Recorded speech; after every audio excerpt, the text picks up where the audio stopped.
Hi guys, welcome back to the channel. This is one story that I really hate to talk about or to bring you, but I must in order to spread the awareness of what happened to this nurse.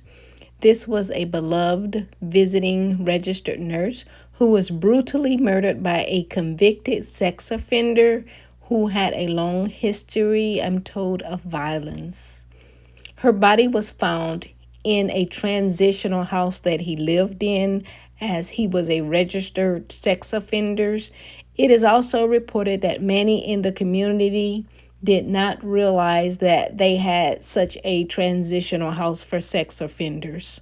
This story is really sad because Joyce Grayson and her husband were reported to have fostered at least 35 children. So after this disclaimer, we're going to get right into the story.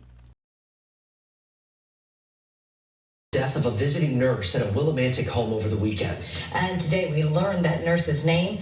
Channel 3 New London Bureau Chief Luke Hydash is live with this new information. Luke. Kara, Mark, today multiple sources, including the first selectman in Brooklyn, where this woman lived, identified that woman as Joyce Grayson, a visiting nurse who went to that Chapman Street home early Saturday morning. The appointment there was only supposed to last 8 minutes, but when nobody had heard from her, police got involved.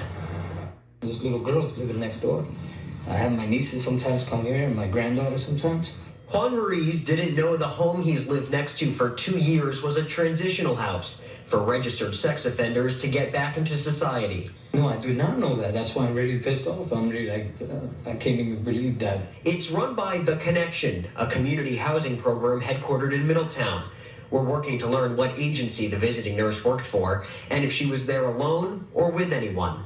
I'd absolutely like to know more. I think we should all know more, and I'd like to know more about who her employer was too. And court documents show 2 people can live in this home for up to 6 months. Michael Reese lived here. He's not charged with Grayson's murder, but court documents call him a suspect. He was arrested on unrelated charges at the scene Saturday. Willimantic's police chief calling this one of the worst cases he's seen in his 27 years of law enforcement. him saying it's the worst makes it stand out. I didn't believe it when I heard it. Right now, Reese is charged with a probation violation, possession of drug paraphernalia, and larceny, after court documents say he was found with Grayson's belongings on him.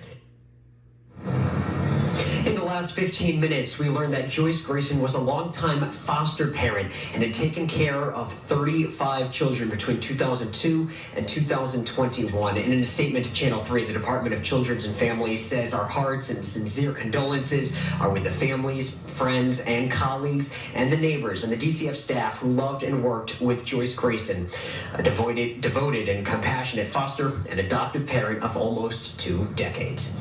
We're live in Willimantic tonight. Luke Hydash, Channel 3, Eyewitness News. Luke, thank you. And new tonight, we have learned that tomorrow lawmakers and healthcare leaders will call for increased protections for professionals after the murder of this visiting nurse. They will be at the state capitol discussing this issue. Hey guys, I just wanted to post the question. Who do you think is responsible or should be held accountable for this nurse losing her life? Do you think it should be the transitional living home? Do you think it should be the nursing agency, the authorities, which means the state? Or do you think that all of them share some responsibility? It even appears that the community where this transitional living home was for sex offenders, they were not aware of it being a transitional home for sex offenders. Some states do allow for community members to view the disciplinary records of those who were released from incarceration, but other states do not allow it. What do you think about that? Do you think the community members have a right to be able to view into the records of someone who was incarcerated? For example, some are incarcerated for violent crimes, some are incarcerated for sexual crimes, and some are incarcerated for both. But do you think the community member as a whole has a right to view into that record or should know if someone has this in their past? So that's the question right now. Should citizens be allowed to view disciplinary records? Should the error be on the side of safety? Advocates say there is no effective rehabilitation in prison So, with that said, when someone is a violent or sexual predator, do agencies have a responsibility to inform unsuspecting communities, or should the person be allowed a chance to prove they are rehabilitated? With that said, I would like for you to keep in mind that Michael Reese was wearing a leg monitor, and many of the community members who had small children were not even aware of his status. Now, I think most like a really, really good redemption story. However, can we afford to have that redemption story be at the cost of one of our loved ones' life?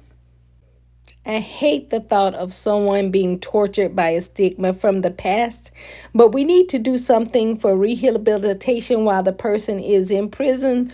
Maybe treat the people like they are human and have effective rehabilitation while they are in prison.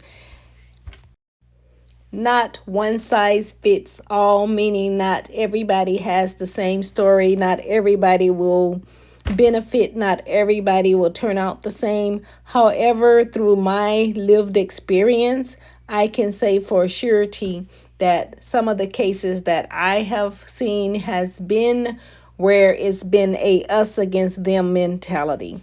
I'll be able to share more, but for now, hit that like, share, subscribe, and leave a comment.